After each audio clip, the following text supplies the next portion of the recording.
Football usually rewards volume, loud dribbling, loud goals, loud personalities, loud statistics.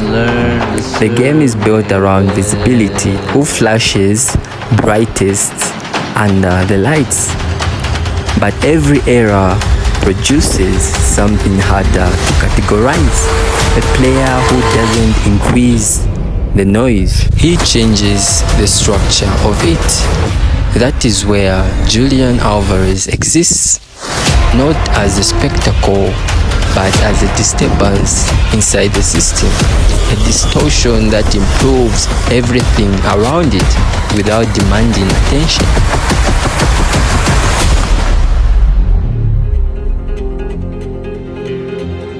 I stepped into an avalanche. Most elite forwards are noticed first, refined later. Alvarez followed the opposite path. He was refined before he was noticed. At River Plate, coaches didn't build him around a single identity. They kept shifting his assignment. Wide corridors, central lanes, second striker zones, deep support positions. Instead of resisting instability, he absorbed it and something unusual formed. A player who does not specialize in space, but instead specializes in transition between spaces. Most attackers learn where to stand. Alvarez learned when to stop standing there. That difference sounds subtle, but tactically it is enormous, because modern football is not about positions anymore. It is about timing of occupation. Pressing is often described as effort, distance covered, sprints, aggression, but Alvarez operates differently. His pressing is not reactive, it is predictive displacement. He doesn't chase defenders, he forces them into decisions they didn't plan to make. Instead of closing space late, he closes intention early. This creates a psychological effect. Opponents don't feel pressured by proximity, they feel pressured by inevitability, like the outcome has already been partially decided before contact happens. That is not athletic intensity, that is spatial intelligence operating at tempo speed. At top level clubs like Manchester City, players are not defined by positions, they are defined by responsibilities inside sequences. Some initiate, some stabilize, some finish. Most players are assigned one dominant function. Alvarez refuses that limitation. He performs multiple functions inside a single attacking cycle. He begins pressing phases, he joins midfield progression, he arrives in finishing zones, and then immediately resets into defensive structure. The unusual part is not that he does many things, it is that he does them without raw lag. There is no hesitation between tasks, no visible mental switching.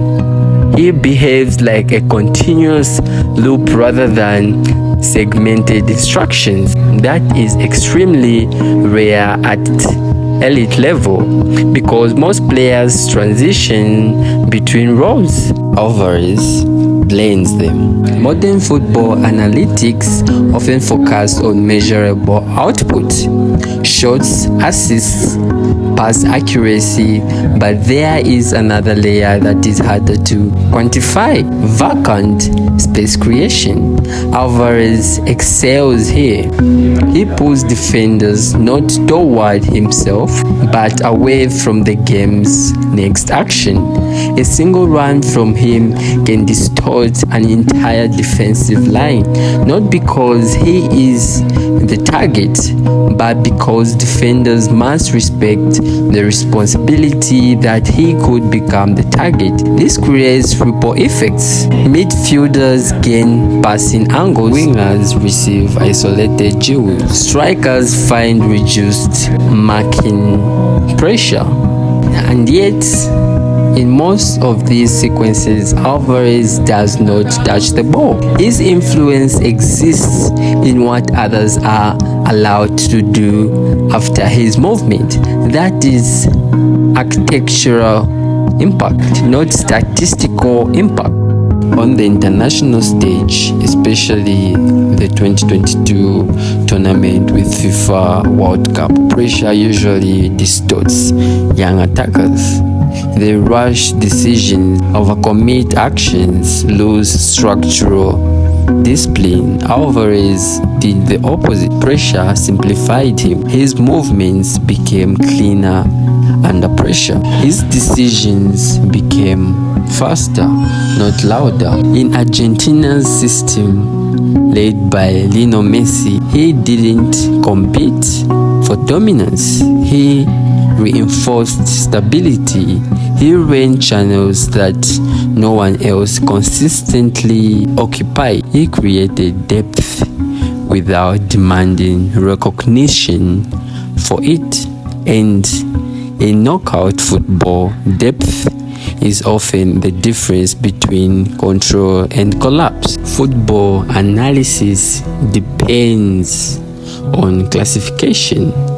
We label players to understand them, but Alvarez resists classification because he is not built around a single footballing archetype. He is not purely a finisher, purely a creator, purely a presser. He is an overlap of all three, adjusted moment by moment. That creates a problem for traditional evaluation because systems reward clarity, and he offers continuity instead of clarity. So analysts don't struggle because he is confusing. They struggle because he is continuous. A single label cannot hold a moving system. Football often celebrates disruption that is visible, but some disruption is structural. It doesn't announce itself. It quietly reorganizes everything around it. That is the nature of Julián Alvarez, not a highlight-dependent striker, not a conventional tactical piece, but a player who shifts the geometry of matches without altering the spotlight. And in a sport obsessed with what is seen, the most dangerous influence is often what is only understood afterward.